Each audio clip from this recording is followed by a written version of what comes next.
Get ready for cold air to arrive just in time for the official start of winter tomorrow. Details coming up. Now on News Channel 6 at 5, keeping your gifts under your own tree this Christmas, how to avoid scammers during the holidays. Plus, a new top cop in Augusta. We'll hear from newly sworn-in Sheriff Gino Rock Brantley. And spreading joy this Christmas, what the Augusta Fire Department did to honor the holiday spirit as your News at 5 starts now. Live from Television Park, this is WJBF News Channel 6 at 5.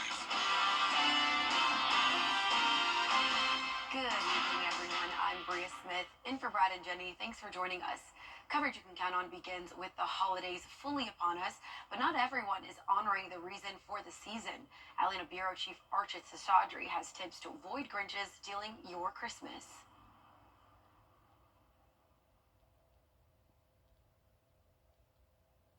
The Better Business Bureau has released its naughty list of the top 12 holiday scams that may impact you. Scammers are also sending fake shipping fees emails, which are also data. Tony Thomas with the Tony Thomas.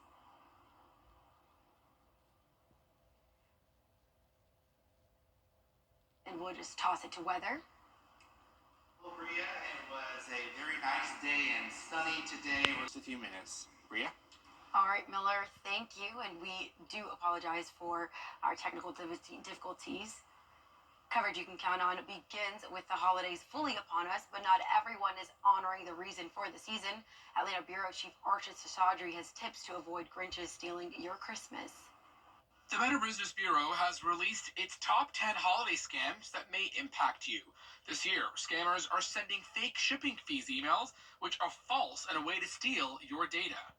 It's just you see what looks like to be a great deal online, people will jump for it, and in the end, it's not a good deal because you either A, won't get your product, or they're just harvesting your information, your personal information, to use in other ways. So you really got to guard your identity online just like you guard your house, your children, or anything else.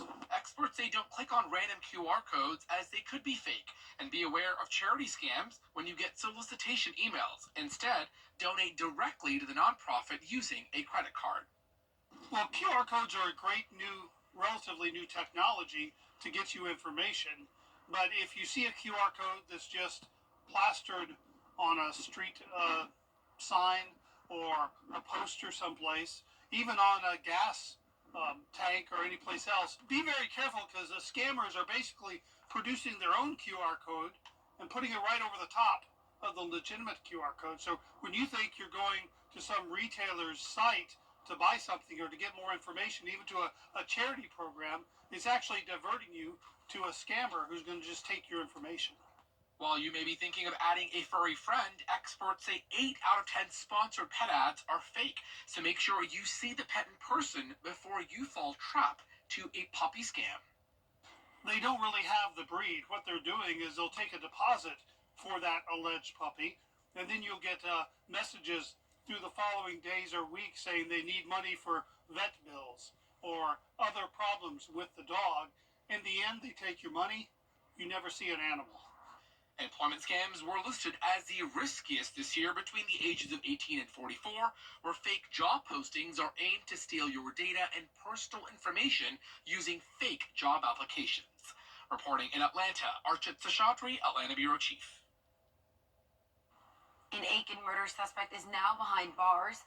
22-year-old Sebastian Green was wanted for murder in the shooting death of William Mathis Jr. on September 18th.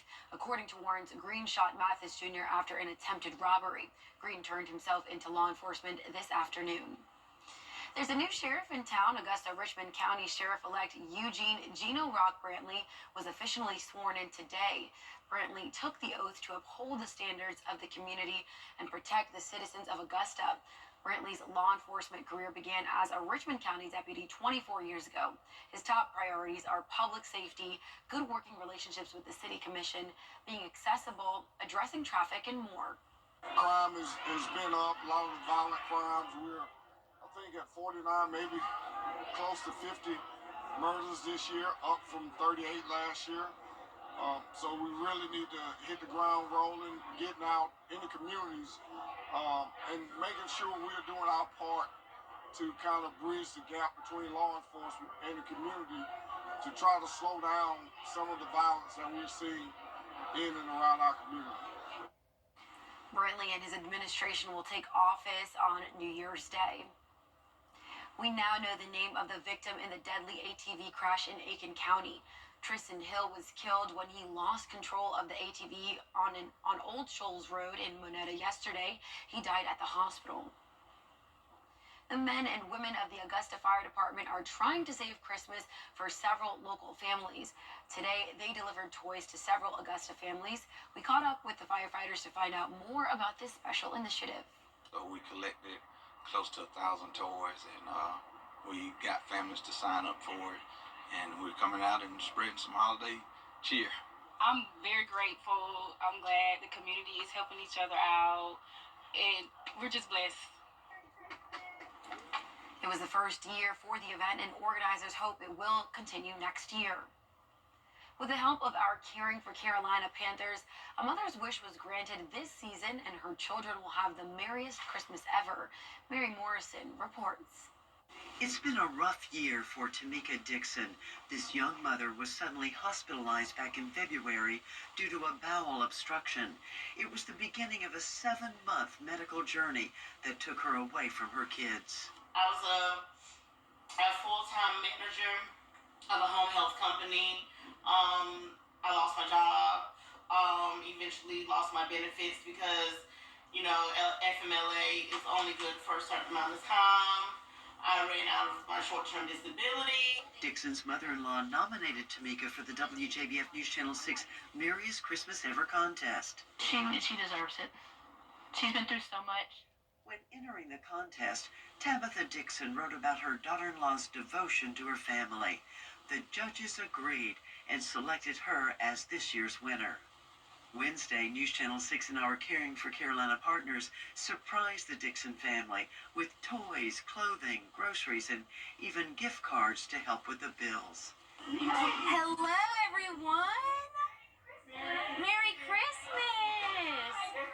This mother of 3 is so happy that her children won't have to go without this Christmas, and she's deeply thankful to be back home with her family.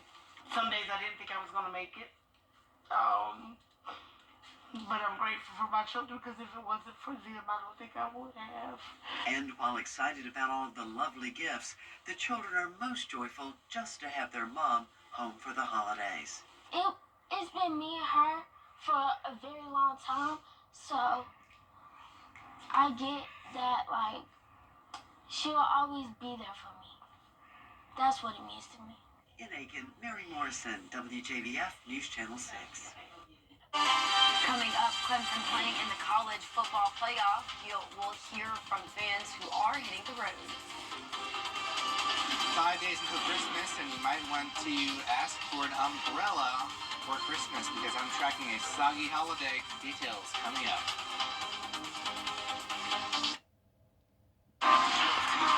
Thank you so much. Well, a local woman's remarkable journey is one marked by faith. Dorothea Bishop attributes her long life to her trust in God and the farm she maintained with her husband. Today, she celebrated a milestone with family and the Barnwell community as today she turns 110 years old. I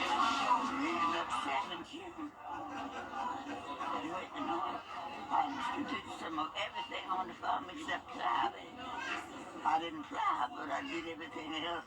Well, it's a milestone. Very few people can have a parent that lived 110 years.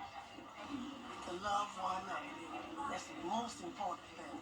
You have to love, show love to one another, and respect one another. She taught us that. The family will continue the celebration this weekend.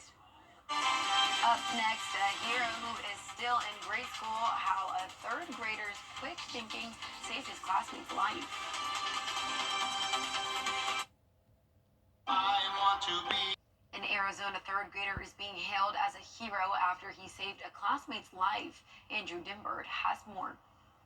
He's only 8 years old, but Thomas Conley knew what to do when there was an emergency in the school cafeteria. I was just doodling in my notebook, and then I just heard Isaiah crying, and I was just like, what's wrong? And I realized he was choking. The moment seen here, that boy grabbing his throat as he begins choking on a grape. Thomas then grabs the back of Isaiah's shirt and starts performing the Heimlich.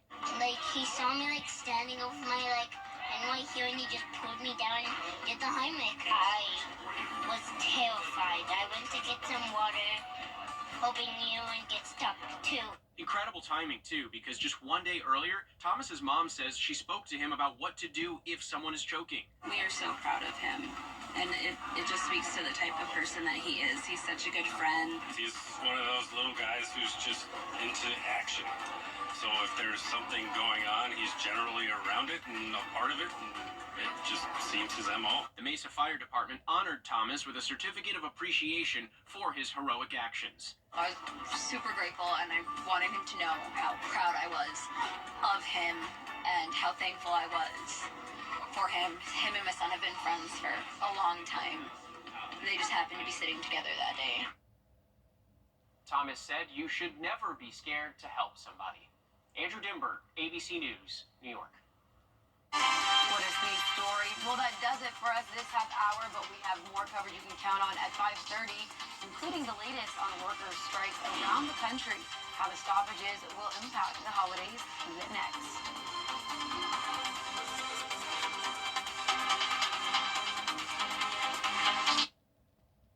Just like you, I drive these roads every day. The Salvation Army of Augusta is getting closer to meeting its goal of $235,000 for its Red Kettle campaign. Isabella Moody shows us how the group is working to get there. With only 3 days left of the Red Kettle campaign, the Salvation Army and its bell ringers are trying to close the gap to meet this year's goal. This is crucial to help support programs that serve the community all year. This is typically the time of year where people are in the spirit of giving and really when they give the most, but a lot of us are still dealing with rebuilding our homes and buying new cars, and it's hard to, restabilize your life and also think about donating. The Salvation Army understands that the community is still suffering from Helene and think this is a big reason why donations are not where they usually are this year. But they have one bell ringer who is bringing joy to those who have seen him. I wasn't expecting it, but almost every day I get like 10, 20 people walk up to me and be like, you're viral on Facebook, right?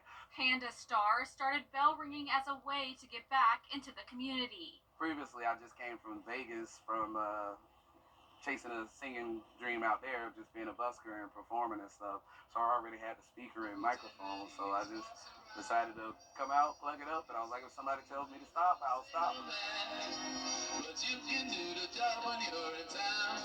He started off just ringing the bell, but wanted to bring what he loves to do and bring a smile onto people's faces. Every now and then there's someone who don't like my songs or music or whatever, but for the most part I just turn my head and I see people walking and they start dancing and smiles just light up on their face. The Salvation Army is thankful to have him be able to show joy to people this Christmas season. We have actually tons of messages coming in about him, people just saying that they're so happy that he has so much Christmas cheer, and we're really grateful to him too. If you would like to donate online or in person, you can find out how on WJBF.com. In Augusta, Isabella Moody, WJBF News Channel 6.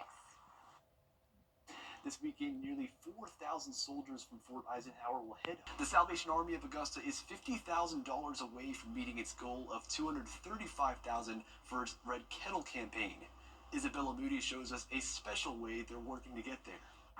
With only 3 days left of the Red Kettle campaign, the Salvation Army and its bell ringers are trying to close the gap to meet this year's goal. This is crucial to help support programs that serve the community all year. This is typically the time of year where people are in the spirit of giving and really when they give the most, but a lot of us are still dealing with rebuilding our homes and buying new cars, and it's hard to restabilize your life and also think about donating. The Salvation Army understands that the community is still suffering from Helene and think this is a big reason why donations are not where they usually are this year. But they have one bell ringer who is bringing joy to those who have seen him. I wasn't expecting it, but almost every day I get like 10, 20 people walk up to me and be like, you know you're viral on Facebook, right? Panda Star started bell ringing as a way to get back into the community. Previously, I just came from Vegas from chasing a singing dream out there, just being a busker and performing and stuff. So I already had the speaker and microphone, so I just decided to come out, plug it up, and I was like, if somebody tells me to stop, I'll stop. He started off just ringing the bell, but wanted to bring what he loves to do and bring a smile onto people's faces. Every now and then there's someone who don't like my songs or music or whatever, but for the most part I just turn my head and I see people walking and they start dancing and smiles just light up on their face. The Salvation Army is thankful to have him be able to show joy to people this Christmas season. We have actually like tons of messages coming in about him. People just saying that they're so happy that he has so much Christmas cheer, and we're really grateful to him too. If you would like to donate online or in person, you can find out how on WJBF.com. In Augusta, Isabella Moody, WJBF News Channel 6. This weekend, nearly 4,000 soldiers from Fort Eisenhower will head home for the holidays. For many, it's the first time they've seen their family in months. The command center started busing soldiers to Augusta Regional Airport around midnight so they could catch their flights. Officials say it takes a lot of planning to transport so many soldiers efficiently. With moving almost 4,000 soldiers in a very short window of time, over about 12 hours, it takes a year's worth of planning in order to make sure both folks on post as well as our off-post partners, including the airports, the bus companies, are able to support us in that short period of time. Their leave begins tomorrow and lasts until January 2nd. And from all of us here at WJBF, we wish a happy holidays to all of our servicemen and women, and thank you for your service. The Augusta Fire Department working to save Christmas for those in need. Today,